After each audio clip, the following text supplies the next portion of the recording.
Good morning, everyone. My name is Dan Gipple, and thank you very much for joining us for a webinar today on the topic of locking in behavior change forward to better. And this is part of the Green Transport Recovery Series, which is being produced by Landor Links Live, and I thank you all for joining us. BetterPoints is a company in the business of behavior change. We're a behavior change technology company that helps enable public and private organizations to motivate residents, students, commuters, workers, you name it, to people actually changing their behavior in the area of mobility, sustainability, and health. And over the next hour or so, to set the agenda, we're going to spend time particularly focusing in on the agenda that was set by Transport Minister Grant Shapps back on the 9th of May when he announced a £2 billion package for, quote, putting cycling and walking at the heart of transport policy.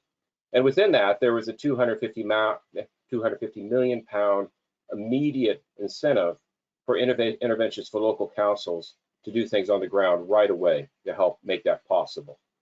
There's a lot of elements of that policy that are worthy of discussion, but today we're really going to be focusing on what the Transport Minister said when he said, quote, that help embed altered behaviors and demonstrate the positive effects of active travel.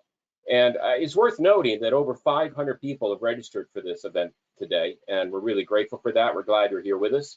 So over the next hour, we're going to explore this issue, and hopefully we can answer some questions today on this issue of how to embed altered behaviors and stress the positive effects. So we've got an expert panel with us here today, and I want to spend a moment and just introduce them to you. First of all, we have Simon O'Brien, who is the Cycling and Walking Commissioner for the Liverpool City region. We have Richard Kirk, who is the Chief Executive Officer of BetterPoints.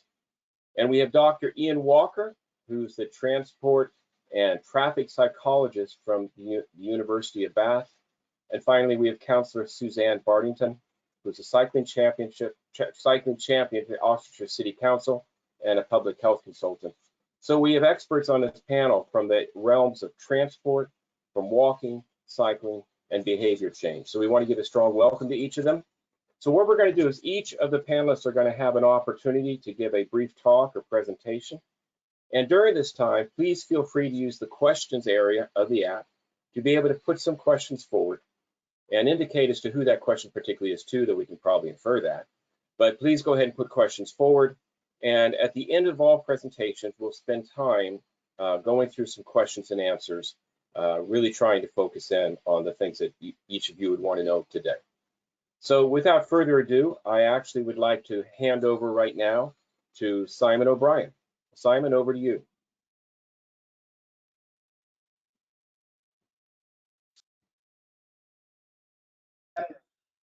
Yeah, I'll just give you some context about my role very quickly. I've been the Cycling and Walking Commissioner for Liverpool City initially, and then that role was expanded out to the whole city region for the common sense point that roads don't stop at the boundaries.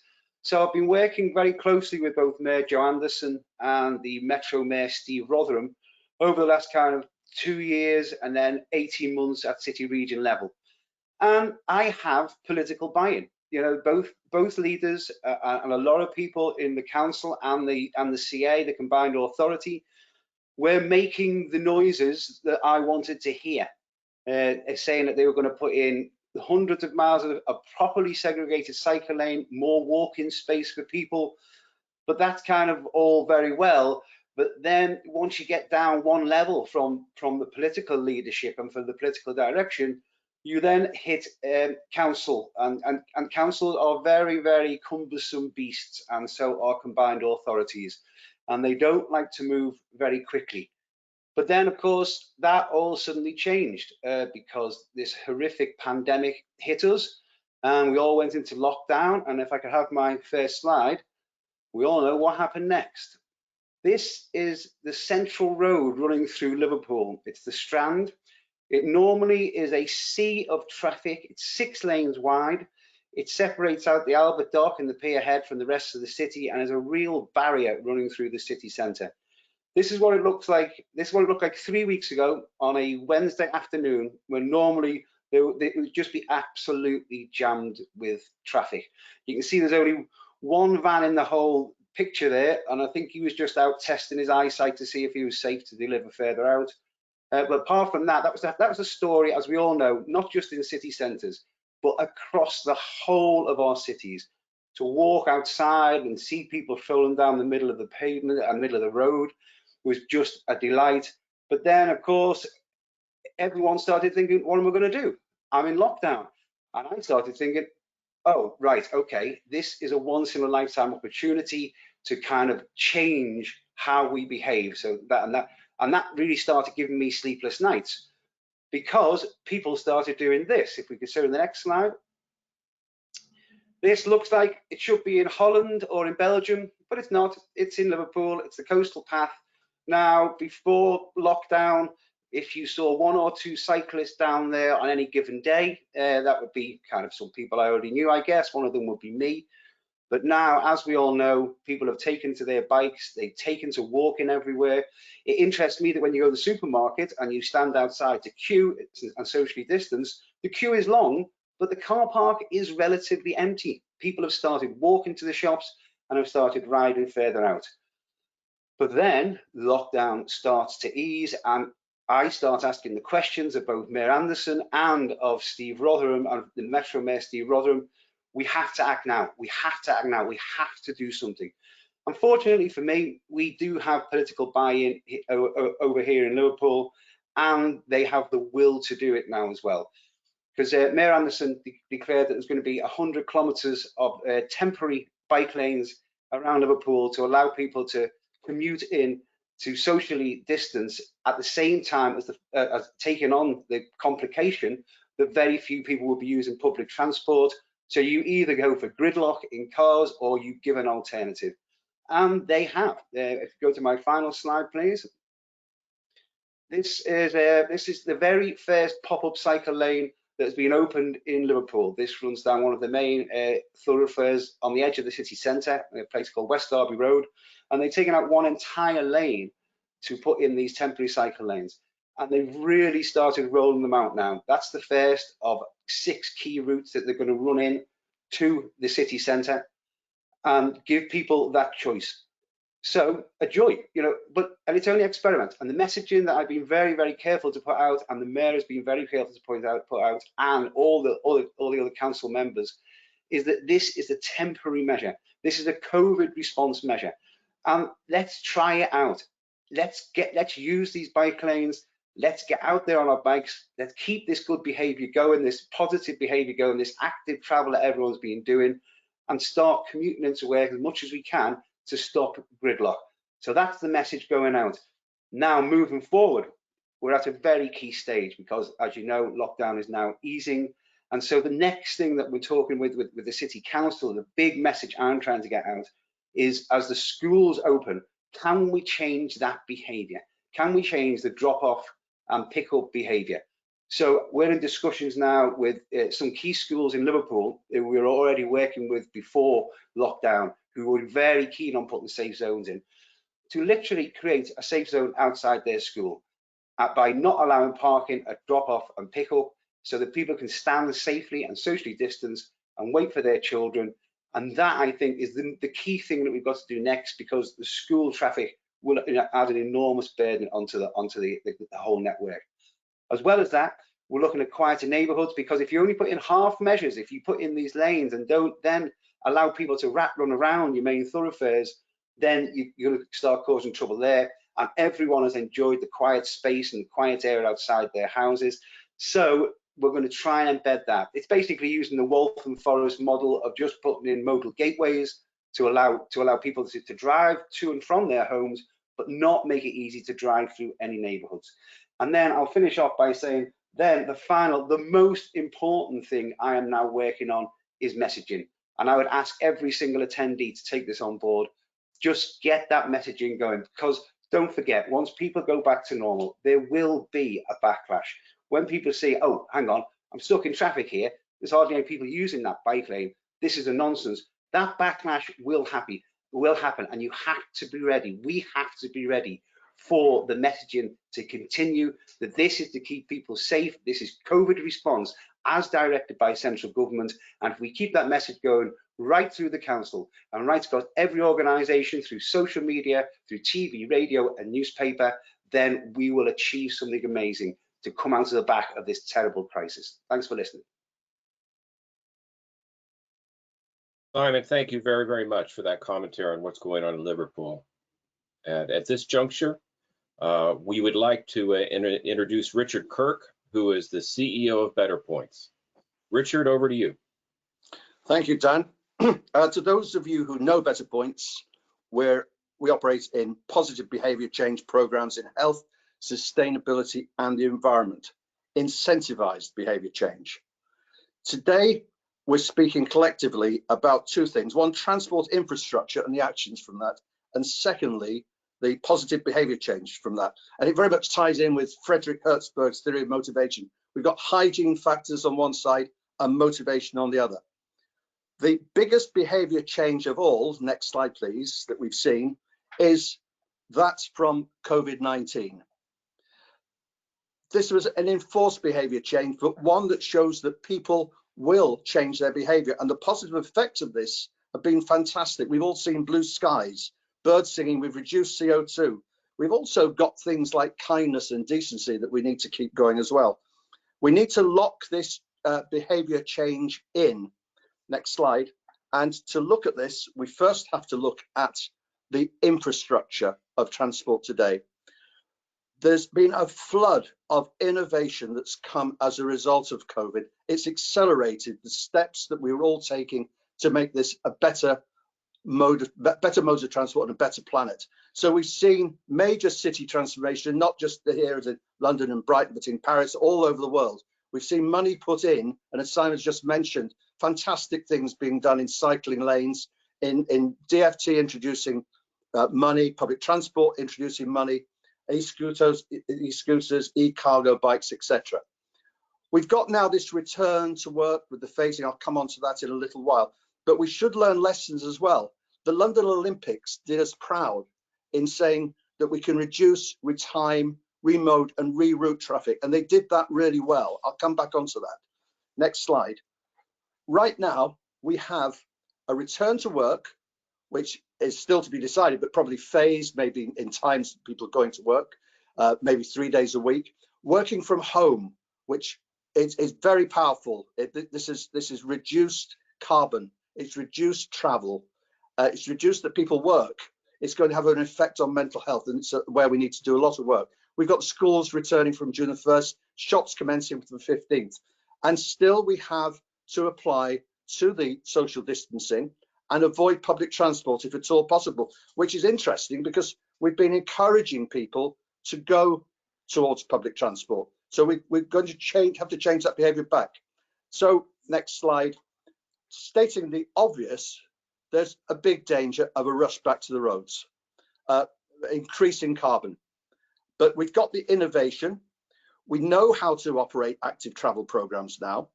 We can rebuild in the long term public confidence in public transport, not immediately, but in the long term. And we need to go back, not bounce back Britain, because I don't believe we should be bouncing back to bad. I think we should go back to better. Next slide, please. And this return back to better is through positive behaviour change. And this is where we see a triangulation, and it's the power between councils, businesses and public transport. Now, each in isolation is not going to achieve this. And as Simon said, the messaging is very, very important. And it can only be done when we've got a combined group of people at local level. So the councils, we propose that councils lead this engagement with businesses and engage businesses at very senior levels. This is with the CEOs of the major businesses in their particular area who will lead this charge, and also to engage the local retailers. I'll come back onto that. Secondly, we see a programme of joint activity agreed with the councils and businesses. These are programmes which include the phased return to work, the working from home and how that's going to work, so that there is a coordination of this, not everybody flooding back at the same time, but the major businesses leading all businesses to get a pattern going, to encourage councils to put aside land for park and stride, so that people driving do not drive and congest the city centres. Cycle lanes, as Simon has spoken about, being introduced by the councillors as well. And then later, because we can't do it at the beginning, public transport can be put back in a phased plan to build the confidence back and encourage people out of their cars and back to public transport. Together, we can get back to better. Next slide. To make this happen, combines technology with measurement within behaviour change programs, and this is where BetterPoints app and platform comes into play, and has 5 main points here. First of all, communication. Very strong theming, back to better. It says what it does on the tin. We need to engage people, and that can be through websites, as has been done before, through intranets, through public transport. But we need to engage people and get people active with everybody with these apps in their hand. We can measure people. BetterPoints measures everybody through GPS activity, be it cycling, walking, running, public transport, and driving. I'll come back onto that. And motivation. People can earn for their activities, medals. They can earn points. They can read about success stories and messaging. And I reinforce what's already been said about messaging. Daily messaging, getting the points across that have been agreed within this program every single day, and rewarding people. This is the incentivization. Now, we normally give vouchers or charity donations, but we see this where local retailers can accept the points, and we've done this in many programs, accept the points in exchange for coffee, beer, the local services, and get the high street active again with people who are traveling into the towns. Next slide. We can also measure, because we're measuring by GPS, and provide very rich data. And this data, as I've already mentioned, measures all modes of transport. And from this, we can get travel demand management because of the time, the distance, the direction, and the volume of traffic. This is where we can measure all cars coming in. Normally, that wouldn't be important. We'd be encouraging people for cycling, walking, running, etc. But this is measuring the cars so that we can remodel, we can reduce, we can reroute, and we can retime. All those things that we saw as an example from the Olympics 2012. And this is where the importance of councils and businesses working together is so important. Next slide. BetterPoints is launching this under the banner of back-to-better.today.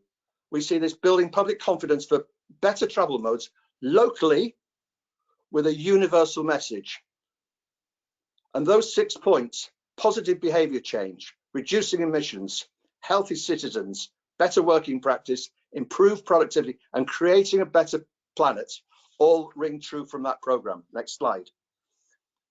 We believe that positive behaviour change can be locked in.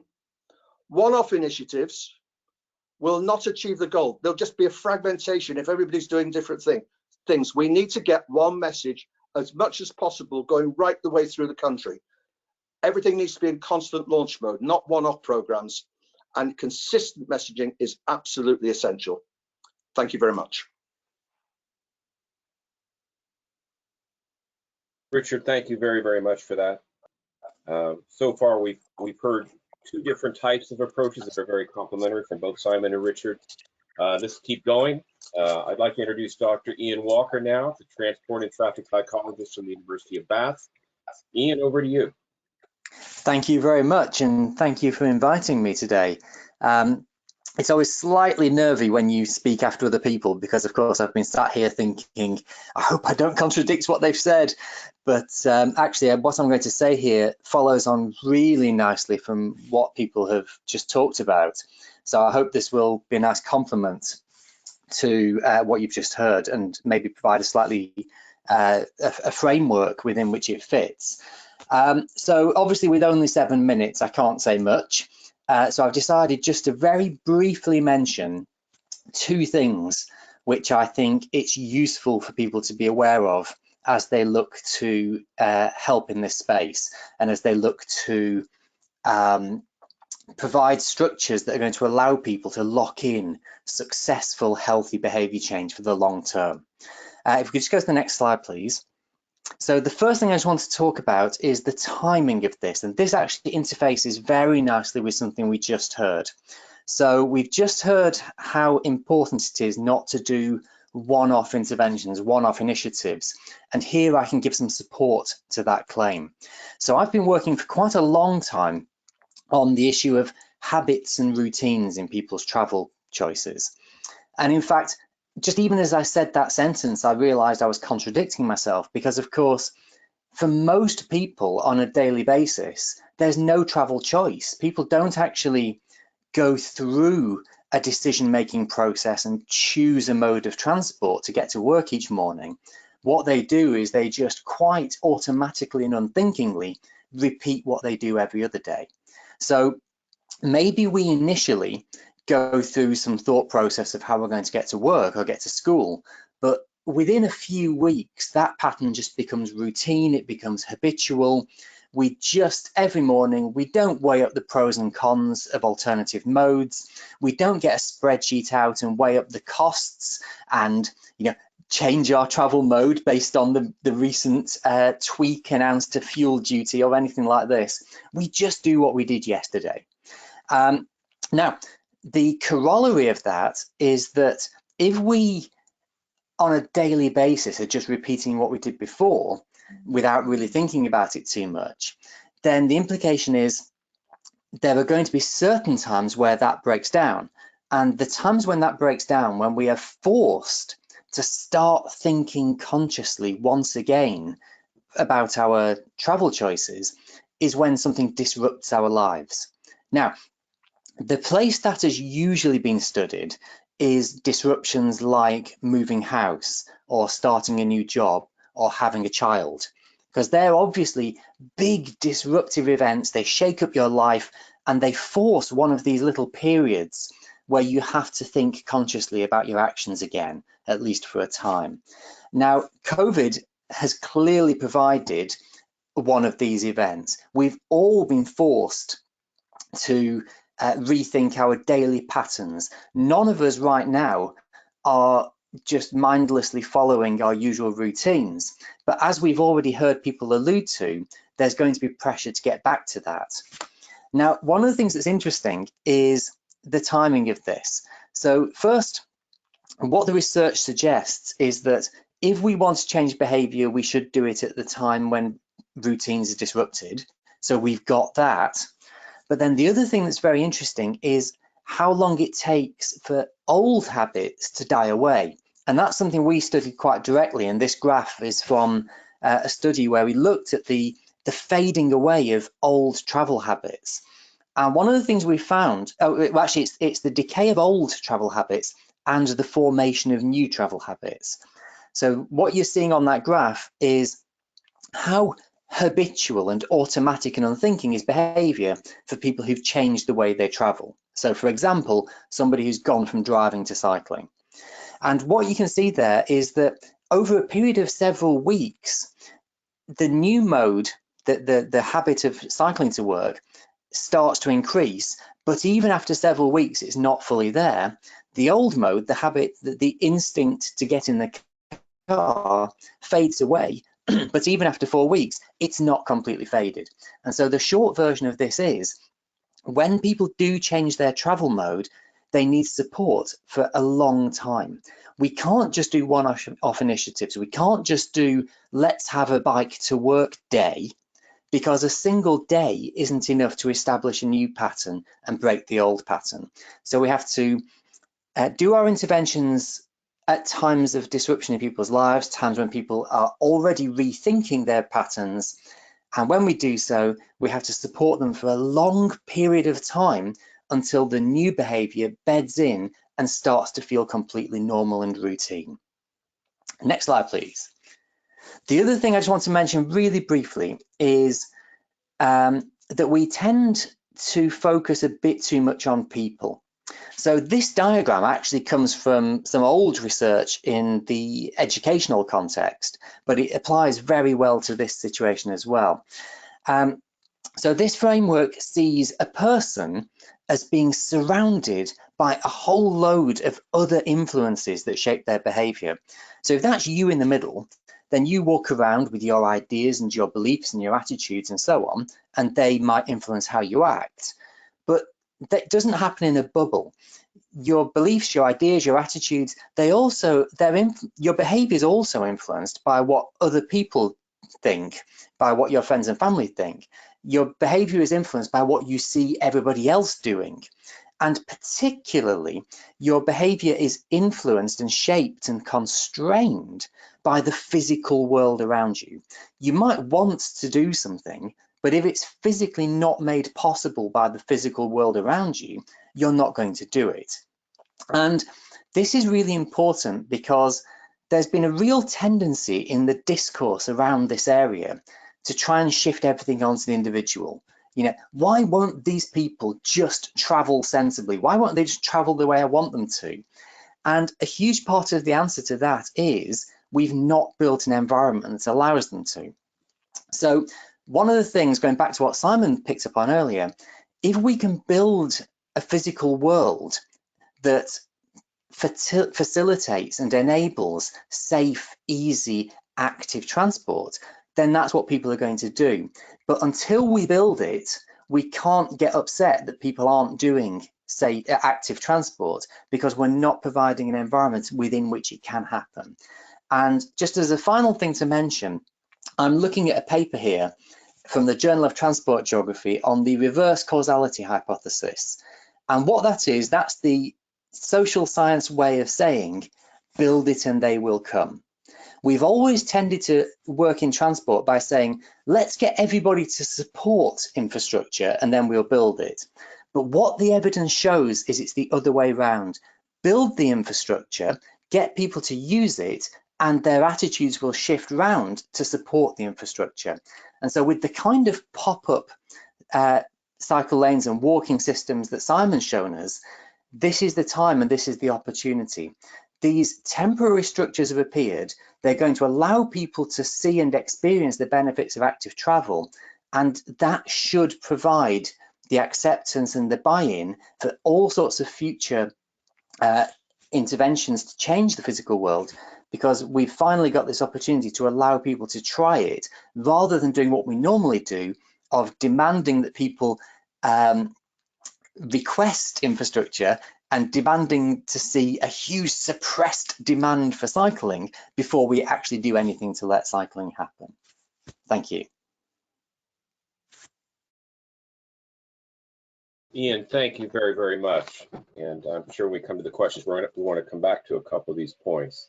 But I want to move now quickly to our final presenter, Cllr Suzanne Bartington, who's a cycling champion from the Oxfordshire County Council and a public health consultant.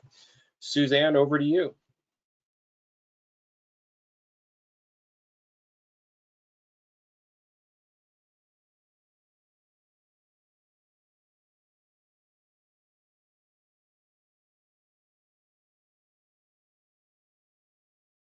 Thank you very much, Dan. Sorry about the slight delay there with the microphone.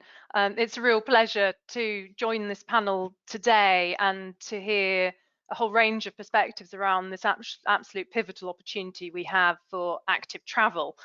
I myself, as the cycling champion at Oxfordshire County Council, it is really a role that has been carved out, and I like to refer to myself very much as the active travel champion. And I know that Simon has walking and cycling in his title, and I think that is very, very important.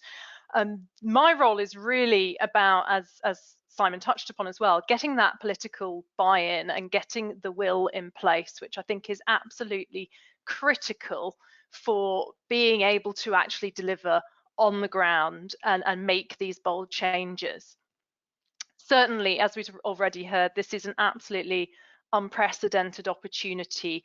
We've seen accelerated changes which usually take years. I myself work in public health and in the health service as well, and that accelerated innovation which has been achieved, I think, is something that we can take forwards on a very positive note from this whole experience.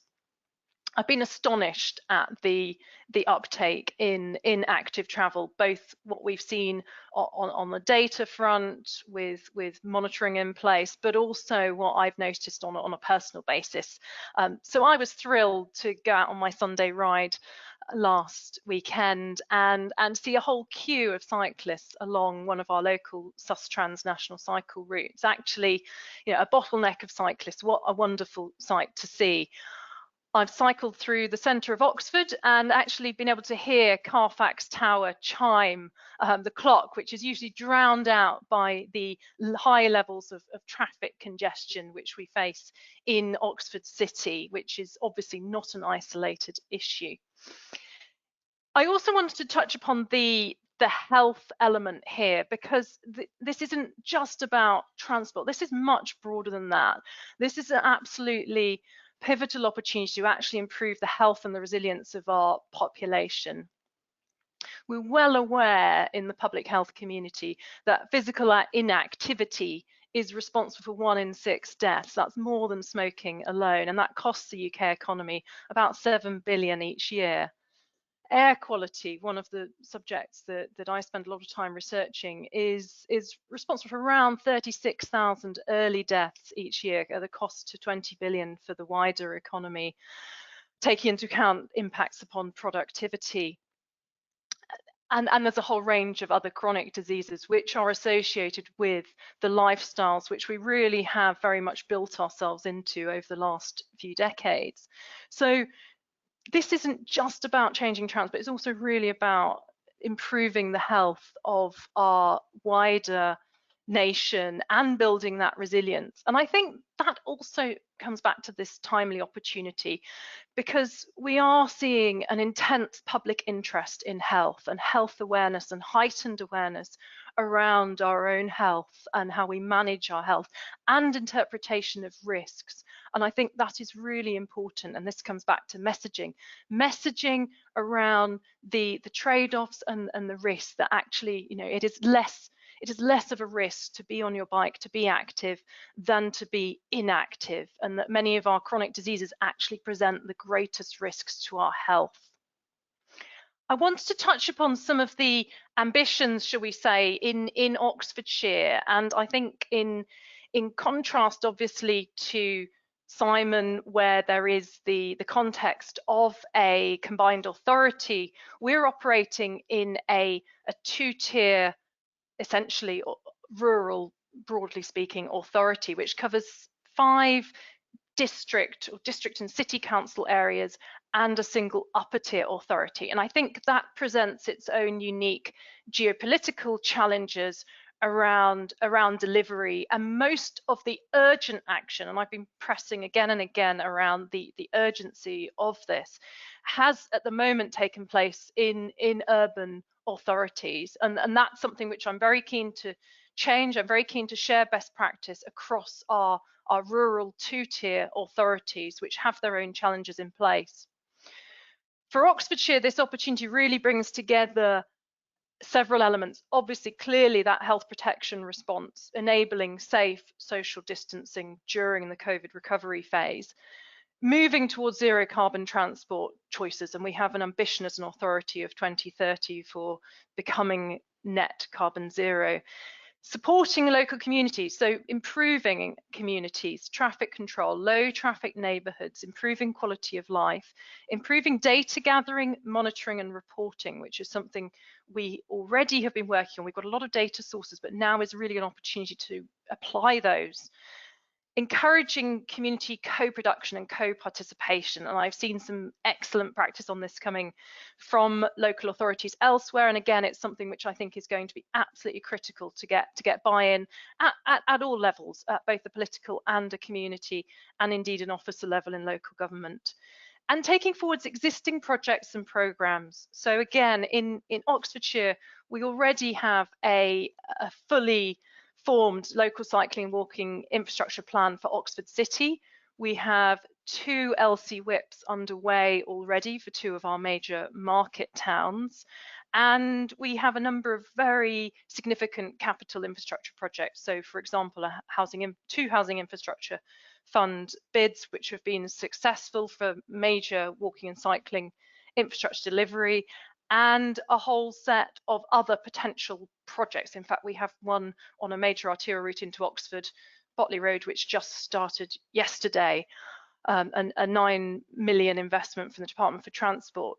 So I think a lot of this as well is how do we pull together and how do we join up these schemes? So we've got the immediate, obviously, action that needs to be taken within weeks, and I've been highlighting that, and it's a cultural change for our political members, and I think for some of our highways officers as well. So that is key.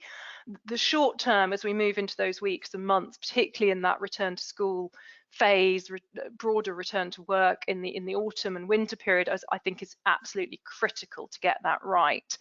And the long term, how do we then move these projects and these temporary measures? And we saw a excellent example of a temporary pop-up cycle lane there, which Simon showed. How do we use these to demonstrate that we can do this, that it can work, that people can get buy-in, and it's an opportunity to experiment, but at the same time it can lead into longer term schemes. So I think that sequencing is going to be absolutely critical.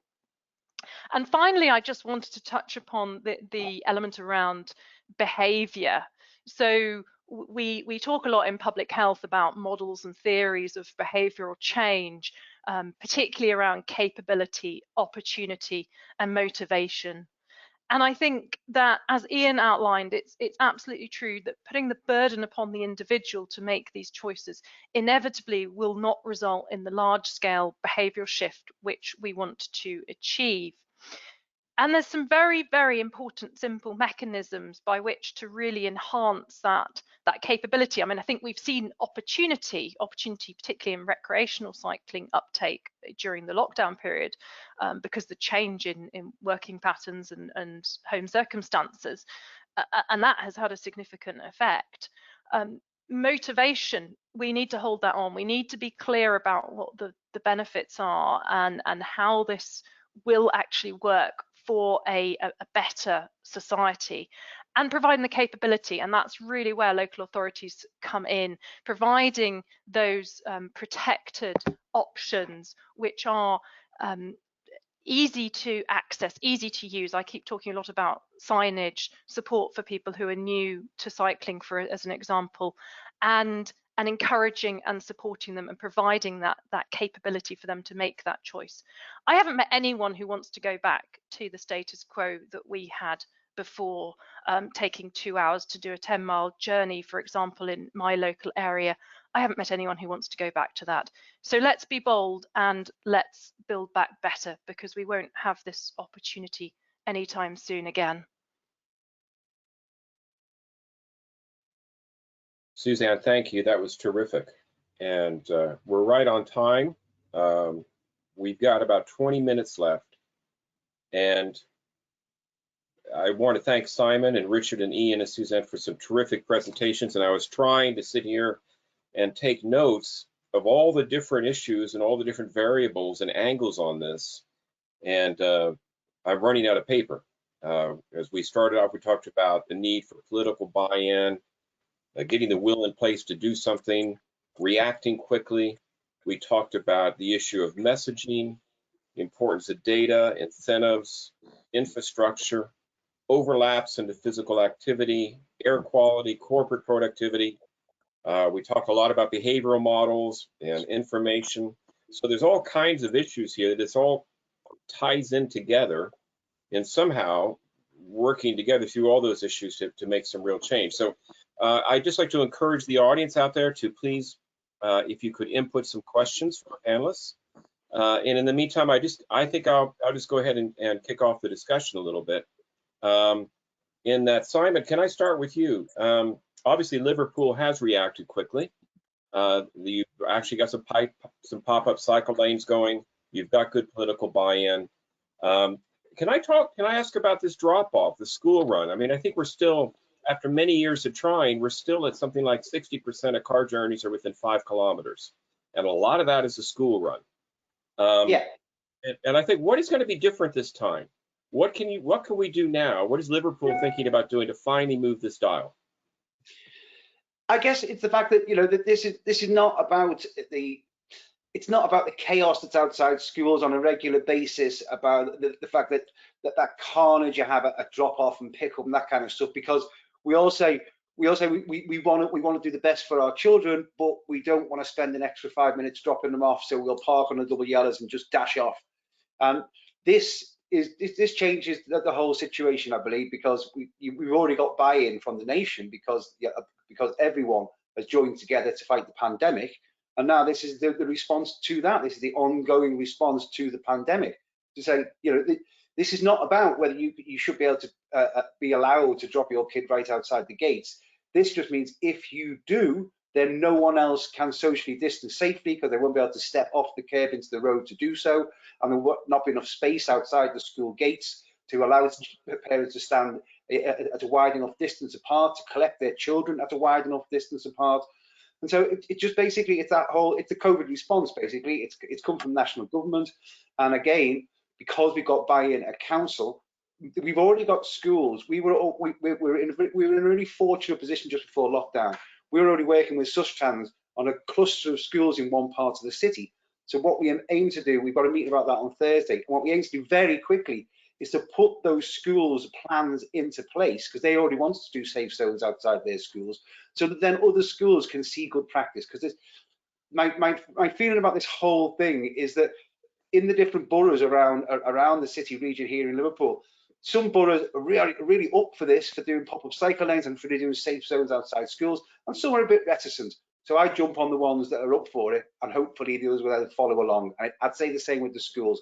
Go to the enthusiastic headmasters, support them to do it, and then hopefully others will go, oh, perhaps we should do that too. Simon, thank you. And can I just encourage all of the panelists, if you, as we're discussing things, if you want to jump in, please just go ahead on any of these discussion points. So feel free to take yourself off mute at any point. But Simon, I was also fascinated by the issue of messaging that you mentioned and the potential backlash. But you know, Richard, you mentioned messaging as well. Suzanne, I think you did. When we're talking about messaging, and Ian, I want to bring you, I'm not sure who that takes this, but I want to bring this in. Actually, Ian, I'll turn this to you first, because when I first met you, you were given a pop quiz at a dinner. And I was amazed at the questions you asked, and the audience was filled with people from the travel sector, the transport sector, and we got a lot of the questions wrong. If you look at that issue of messaging and information, how aware do you think people are of their options and the personal benefits or the cost to them? What's your view on that? You mentioned this in your awareness of options in your talk.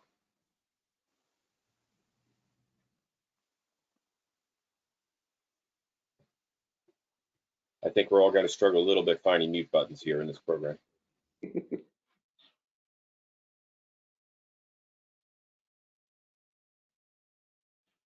Okay, I'll Ian, jump in when you want, but can somebody else, Richard, would you mind joining that one? What do you think about this in terms of awareness and education?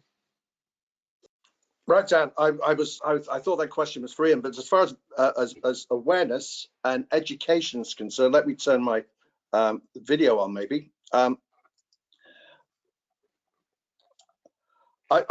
think the way that we get awareness is by trying to get consistency of message. It's getting this message. Messaging has come through all our presentations today, and it's getting that consistency of messaging going right the way through, and not just being on a one-off basis, but going through, so everything's kept in like a constant launch mode. It's tell and again stuff, you know, and ideally, I mean, this is big picture stuff. It would be fabulous if we got the same message going right the way through the country. Now, we've seen that through central government, through COVID, although we're getting a bit of confusion in that. And Simon alluded to people looking for eyesight tests and everything earlier on. But we've got to get one message that is consistent. And I think that where that can come from is councils or one layer up. I think this is one layer up from to get to the mayors, to get, for example, in England and Wales, the 24 elected mayors. If, for example, Steve Rotherham of Liverpool combined with Andy Burnham in one message, just one theme, it's different at local level in implementation, but one theme, and that went out to West Yorkshire, went down to West Midlands, then we've got something that's a groundswell that people understand and behaviour is changed from the inside. I think we've got a wonderful opportunity now, following the acceptance that we can change behaviour positively, and we've seen this as a result of COVID. Richard, thank you very much. And we do have a number of questions now coming in. So I'm going to take a couple of these very quickly. And let me just read this first one. We'll see who wants to volunteer for this. It says, tying people at the right stage of change, and those who have means are likely to increase uptake. What about those facing the greatest inequality with other priorities? How can we engage these segments of the population? Well, I'll jump in there. The first route you saw in Liverpool was specifically opened in that direction because that was the area of lowest car ownership. And the people who don't have cars are the people who are going to be hardest hit because of the suppression of public transport and use of public transport. So if we want to keep the behaviour going where people are already feel that there's an inequality, give them the first option. And that's why that was the first route chosen in Liverpool. We're hitting the low car ownership areas first, so that would either be city centre or some of the kind of the less affluent areas of the city, and try and say to them, now look, you've got an alternative. It's a cheap alternative. Keep yourself moving. Don't worry about how you're going to get to and from, because the buses well, they are running, but people are reticent to use them, and give them that opportunity. Okay, thank you. Suzanne? Yeah, just to add to that, really, I think that inequity can take a whole different set of forms and factors. Definitely, what we face in Oxfordshire is also rural transport poverty, essentially. So those living in small rural communities who may not have any access to a form of public transport, for example, they may be 10 miles from a nearest station and not have a bus service. And at the same time, they're facing rural roads for trying to make those trips by bike. Actually, 3/4 of cycling trips every week in Oxfordshire take place in Oxford City. And also most of the investment is attached to the city. So something we are very keen to do is to work on the interurban connectivity and the intertown connectivity as well, to try and open up those choices, because inevitably transport is key in a whole set of other health outcome measures. That may be different in terms of the type of intervention which is delivered, but I think it's equally important. And yes, it's something I say a lot, that we need to work on those places which at the present time have the lowest uptake of active travel. Can I just jump in quickly? Please, Ian. Yeah, yes, just to sort of pick up on both of those points. I think Simon's point's really interesting, and it's something that I think we see a lot, is people on low incomes being used almost as a bit of a football to maintain the status quo. How often have we heard, well, people on low incomes can't have access to bikes, so we've got to leave this motorway going through the middle of the city. And if we're truly concerned about people on lower incomes, the first thing we do is be freeing society from car dependence, freeing people from having to own and run a car being non-optional. And the best thing, promoting and facilitating active transport is easily one of the best things we can do if we truly do care about people on lower incomes, because of course the cost of car ownership is disproportionate to your income. And the rural transport issue is a really interesting one, and I'm going to take this opportunity to say a very unpopular thought that's been going through my head a lot recently, which is, should people be required to think a bit more before they go and live in rural areas? Because what we do see an awful lot is people who know full well that they work in cities, they know full well that their children are being educated in cities, but they like the idea of living in the countryside. And so far, we've allowed people to visit the externalities of that decision onto wider society. In other words, we've been very happy for people to make those journeys by car with all the implications for safety and pollution and congestion. Is there a need for us to start asking people to think about these decisions before they make them? Very, very, very, very interesting point. And I think considering some of the things we've seen in COVID-19, I think that's a very, very interesting topic. There's another one that's just come up. If I could keep going here. That's also equally interesting. If behavior change can be achieved, and I agree it can, how do we change driver behavior around cyclists to be less frightening? Without this, cyclists will only feel safe in segregated facilities, which cannot be everywhere. One of our panelists, like cyclists, like to pick that one up. Shall I go, Suzanne? Yes, please. Yeah, go ahead. Well, I think funny thing is about the pandemic and the lockdown is an awful lot of people have been cycling out with their kids that didn't normally do so. You know, these aren't just people out there at the moment who were already cyclists. They just did it as part of their exercise. And I think one thing that makes the biggest behavior change you can make to any motorist is for them to ride a bike as well. You know, you know, when you're in Holland, when you're in Germany, and when you're in Belgium, you do tend to find that motorists are far less aggressive, and that is because at the same time they cycle for their shorter journeys, and so that behavior change will happen the more we let people to commute on their bikes. It's just a gradual process, and people just start thinking, oh yeah, that's me. That's not it.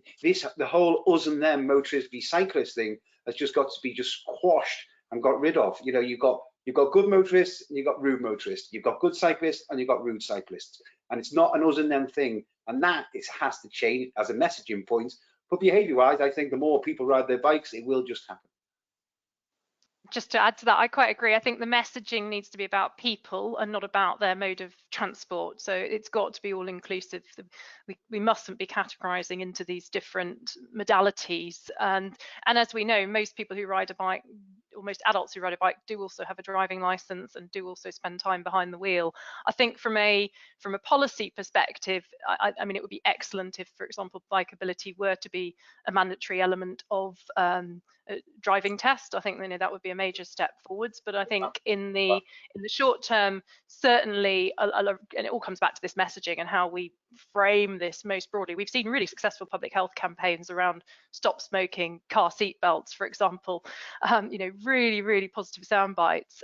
We need that, and we need it for protection of vulnerable road users. Could I add to that? And as a non-cycling expert here, but I mean, we've heard from cycling experts, but I think we can also continue to encourage people out of their cars. And Simon mentioned Steve Rotherham, the Metro Mayor of Liverpool, who I heard speak, who said and announced on stage that he was giving his car up. Now, this is walking the talk. This is showing great leadership. And you know, we need more people like this to lead the way. We need more people like this who are creating pedestrianised areas where, you know, we don't need the car and we can get people to alternative methods of transport. I think that supports everything that we're trying to do. Richard, thank you. Suzanne, I have a very good public health question that's come in for you. And it is: immune response function improves substantially with fitness. The Prime Minister is at higher risk due to unfitness and weight. If people want to be at reduced risk of COVID-19 in the future, active travel is an obvious message. Do you have a response to that? Yeah, absolutely. I mean, it's something that the epidemiologists are looking very closely at in terms of the very high or relatively high mortality rate in the UK. How much of that is related to pre-existing comorbidities? I mean, we know obviously obesity is a risk factor for a whole range of chronic diseases, and yes, there are elements that affect the immune system as well. Coming back to air quality as well, we know that chronic exposure to air pollution increases the susceptibility and vulnerability to infectious pathogens. So it's not surprising we're seeing emerging evidence that some of those hotspots for COVID-19 are also hotspots for emissions as well, and other factors around deprivation in those areas. But it's something which is being looked at with intense interest. I think coming back to that public health angle is that I think people are now really aware of their health and of the way they live their lives, as you said. And I think seeing the Prime Minister obviously has been an example of that, and I would hope would make some positive behavioural changes on the basis of that as well. But I think it's all coming back to this, that this is the conversation that our health practitioners should be having as well about improvement. Active travel is a really important part of that. An hour on the bike is equivalent to an extra hour on one's life. It's time neutral. It's a very low impact activity and a good way to keep fit. Time neutral, that phrase. That's great. Please go ahead. Effectively. Yeah, you know, just continuing from that, you know, I've been very bullish about this. You know, I can sometimes be a bit too forward, but I wrote an open letter which there was printed in the Liverpool Echo. If anyone wants to search it, it's just a Simon O'Brien open letter, and in that I made it very clear that, you know, we have reacted as a nation, as a world. We've reacted to save lives, and in this country, you know, we're going to save thousands and thousands of lives. And we change the way we live, and yet going forward and ongoing, as Suzanne said before, you know, there's 40,000 people a year die prematurely because of air quality. Not to mention the 30,000 killed or seriously injured in road traffic accidents. They are ongoing statistics. This is not a one-off pandemic. And you know, if we can react as a society to change so much, to save lives so quickly, then we must change the society going forward to make sure that those figures come down drastically. Yeah. Well, on that note, Simon, a question came in to ask if 20 miles per hour as normal speeds are supported by the presenters here today. Speed and danger is what puts most people off active travel. As part of the measures here in Liverpool that have been announced, as well as the pop-up cycle lanes and the widening of pedestrian areas, the entire inner city, the city centre basically, has been expanded into a 20-mile-an-hour zone, because it's impossible when you get in there to put in infrastructure so quickly, which will be effective. So we're just trying to get them in through the main arteries close to the city centre, and then put in a 20-mile-an-hour zone so people feel safe. I mean, you know, that wasn't my initiative. That came from Mayor Anderson. So, you know, fair play. Any other comments from the panelists on that one? 20 miles an hour? Yeah, we actually put out a survey to our councillors just after the emergency measures were announced, and actually 20-mile-an-hour limits was one of the most preferred options, particularly in our rural areas, which was quite a surprise to us actually. Towns and villages where members and the community were very much saying 20 mile an hour is something that we want here. And I think it goes beyond just the speed limit itself. It's really setting that bar and saying we're going to prioritise our vulnerable road users, and say, you know, this is actually something which is going to be prioritised above the use of the car in these areas. So yes, I am supportive. And on that note, Ian, there's another question related to this, specifically directed at you. From your research, how can you tip the balance of the mass market, the hard to reach car drivers who insist it must be safe for me? How do you hold their hand? Oh, that's a good question. I mean, on the one hand, so does that mean it must be safe for me to cycle before I'll switch to cycling? Or that is what I must. Yeah, I think that's right, Ian. Oh, okay, but I almost interpreted that a different way. Yeah, do you know, it's a really interesting one. One of the relationship between infrastructure and behaviour and the order in which we put them is something I find fascinating. And do you know, I really, really wish I knew who first said this. And in fact, even more than that, I wish it was me who'd first said this. There's this amazing line, which is, we don't insist on seeing people swimming across a river before we build a bridge. And that comes to mind so often when we talk about cycle infrastructure. There's this constant demand that, you know, we will build it once everyone's already cycling. And this has been endemic in the debates in London. If you look at the discussions going on in London, the constant, you know, I've seen a cycle lane with no one in it, it's worthless, and all this kind of stuff that's been going out shows that people don't understand the relationship between infrastructure provision and use. Now, that's basically me giving myself a long time to think while I try and answer your question.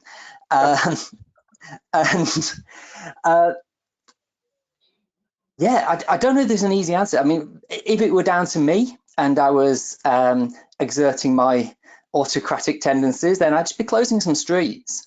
You know, we can't have, untrammeled motoring and safety.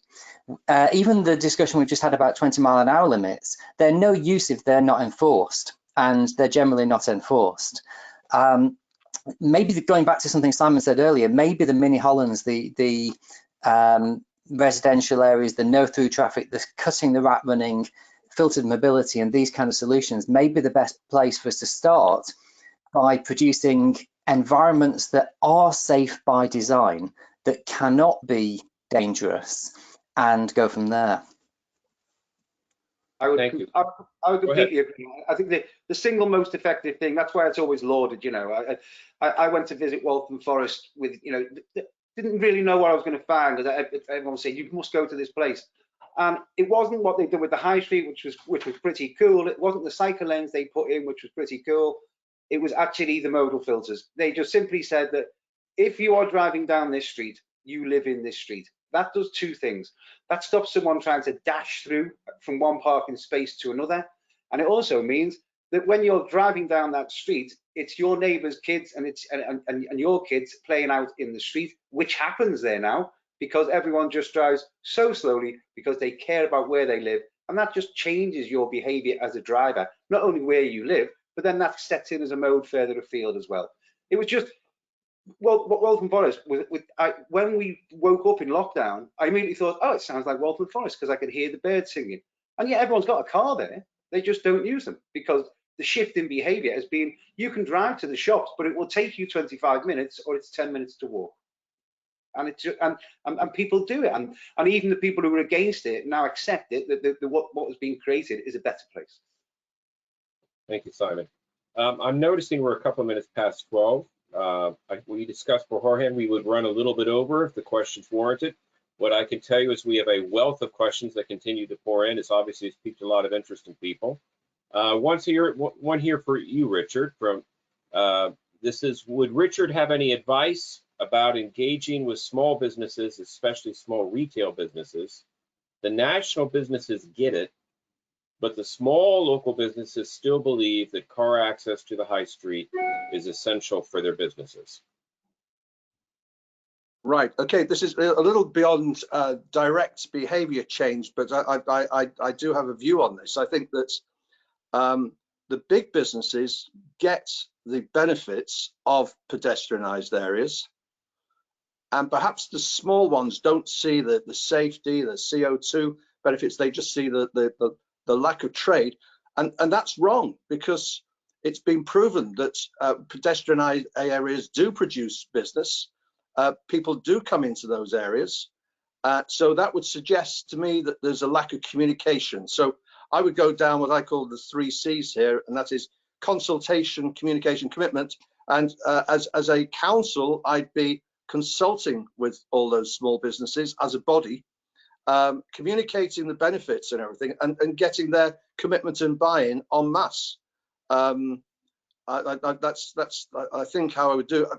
I think perhaps it's because with small business, with the SME market in retail, they have things imposed upon them rather than the consultation. Consultation, again, back to messaging, the same thing is the key. And obviously, coming out of COVID-19, that is a very sensitive market anyway. So communication and work is obviously very important. There's a lovely question here. How do the panel feel about the $2 billion walking and cycling package announced as being re-announced, and how it contrasts to the news in the last day that the government is planning $90 billion of road investment in the 15-year Highways England plans? 2 billion versus 90 billion. Yeah, quite. I think the figures speak for themselves. But I guess all we can do is at least we now have direction from central government. You know, when Grant Shapps made his announcement, it suddenly gave everyone, hang on, you know, this is coming from on top. It really kind of engaged council officers as well as the politicians, because this was central government guidance, and that really helped unblock a few kind of tricky customers that I was dealing with at council level. So that was a good thing. And in the meantime, let's get these temporary measures in as quickly as we can, as cheaply as we can. And in so doing, then you can start the experiment that we were all talking about before, that, you know, everyone's been saying, well, no one cycles in this country. Well, give them the opportunity to do so feeling safely, and let's see what happens. And if the uptake is as good as we hope it will be, then you argue, well, now we need more money to make this stuff permanent. I'd endorse what Simon said. I think it's very difficult to answer that question without being very political. But it is this groundswell of demonstrating that other things work, that lobby and show that there is more need to put money in other areas rather than on the roads for cars. Just to add to that, I think that yes, I mean it's a pittance what we spend on walking and cycling compared to road building, and I very much hope that a lot of our major road schemes are now seen to be unnecessary, and I think that will be interesting moving forwards. I think what is important that hasn't probably got so much coverage actually from the announcement, firstly that strong wording from Grant Shapps that councils are expected to act, which is, you know, it is powerful stuff coming from national government. Secondly, the introduction of the national design standards, which we've been waiting for a long time. I know that that's still a little way off, but that's something we really need. We see very, very variable provision and difficulty in implementing design standards. And I think also the appointment of a national commissioner will hugely raise the profile at a political level around walking and cycling at senior government level. So I think all of those are positive, which haven't got as much coverage as the actual the numbers and the money behind it. Thank you, Suzanne. A couple more minutes, then we're going to go ahead and conclude. But Ian, there was a couple questions that popped in here for you right now, if I can direct them to you. One was they actually saying that if you could answer, how long is a long time for supporting behavior change? And there's also a question with regard to your slide that said people do not operate in isolation. Can you please give a reference for this, please? Absolutely, yeah. So long time, the research we have on the formation of new habits seems to suggest it varies quite a bit depending on exactly what behavior you're talking about. But if I had to pluck a number out of the air, let's say 2 months or thereabouts. And I think we can probably all kind of imagine that. I'd suggest that quite a good finger in the air measure of whether something has become a habit is whether you'd have to make an effort not to do it or make an effort to do something different. And so, you know, if you think about some of your daily routines, which are the ones where you'd have to go, oh, I'm not quite sure how I'd do that if I changed it? They're the ones that have bedded in and become habitual routines. So a couple of months is usually, 4, 6, 8 weeks. That's usually enough for people, for our behaviours to start getting to that stage of, actually, I'm not sure how I drive to work anymore because it's been so long since you've done it. So that's an attempt to put a figure on it, although obviously it varies a lot from person to person and situation to situation. The framework I showed, that's from somebody called Bronfenbrenner, and it's called the social ecological theory. So it's one example of, there's other frameworks that are very similar. That comes from 1979 originally, as I said, in the educational sector, but it's one of many attempts to demonstrate that people do not make decisions in isolation. And yet, as I said, we've tended, sometimes with good intentions, and I would suggest sometimes with bad intentions, we've tended to put all the emphasis on that one person in the middle and forget they are constrained and bounded. Okay. You seem to be having a little bit of broadband issues here. Ian, I'm sorry, I cannot hear you right now. I'm still here. Okay. Is that better? That is better. Thank you very much. I'm sorry. Yeah, I don't think you completed your comment. Oh, I had, but maybe it broke up. Yeah, the answer to the second question was it was called the Social Ecological Framework from Bronfenbrenner, which was originally from education, and yeah, is a useful reminder that individuals don't operate in isolation, and we can't just target individuals without looking at the context that surrounds them. Thank you. I think we're going to try to draw this to a close now, but there's one final question that came in that I think it's a worthy point to close with. And I'd like to address this question to each of the panelists who could very quickly make their view on this, but also any other final one single message you'd like to give to our audience today. And the question is, what needs to happen for a single message across the entire country? And Simon, let's just go in the order we presented. Simon, if you could go first, please. Yeah, I think central government would help, but if not, then the more that we can all work together, the different regions and different councils. I've already started doing it. I think it alluded to another question that came in you didn't have time to read out as well.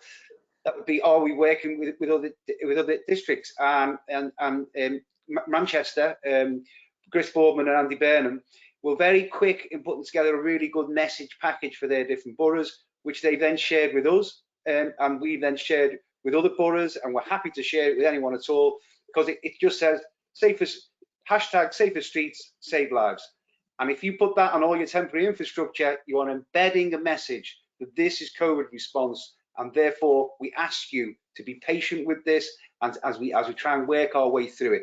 And the more we get that same message going across the country, then the better. And for me, it would just be hashtag safer streets, save lives. It speaks for itself. Thank you, Simon. Richard? Good. I think I endorse all of that. I think it's one message cascaded through as many people as possible, as Simon said, through Liverpool, through Manchester, etc. So there's a cascade of a consistent message, whatever that message is, and keep it constant, constantly repeated, and repeated. It's no good on a one-off basis. Thank you, Richard. Ian? Yes, I completely agree that a single consistent message is absolutely essential. I'm just thinking out loud here. Do we also need a specific call to action? So should there be a supplementary thing of something like walk if you can, cycle if you can, drive only if you must? You know, giving some sort of hierarchy to what we want people to do. Very good. Thank you. And Suzanne? Yeah, I think the messaging is absolutely critical, and I would just see this as a continuation of the COVID response. And we saw the phenomenal success of stay at home, protect the NHS and save lives, with a behavioural response right up sort of 80–90% plus. I think that the equivalent of that, and I know Ian's just had a go at that on the top of his head, for active travel, for this whole phase is a continuation of our COVID response, and I'd like to see that uniformly applied and disseminated across a whole range of different routes throughout the whole country. Excellent, Suzanne, thank you. And I would like to thank each of you, Simon, Richard, Ian, and Suzanne, for participating today and all of your wisdom and your commentary today. This event has been recorded. It can be seen after this. I would like to note that we received many questions today that we have not been able to get to each of them. And there were also just a number of just comments and thoughts that came in. And all of these will be responded to in a timely fashion. And finally, I'd like to thank Landor Links for producing this program. And I'd like to thank the audience for attending today. So we're going to close it there. And I thank you all very much. And we all, work. We just want to figure out how we collaborate to make this all happen moving forward. So have a good day, everybody. Thank you. Thank you. Thank you. Thank you.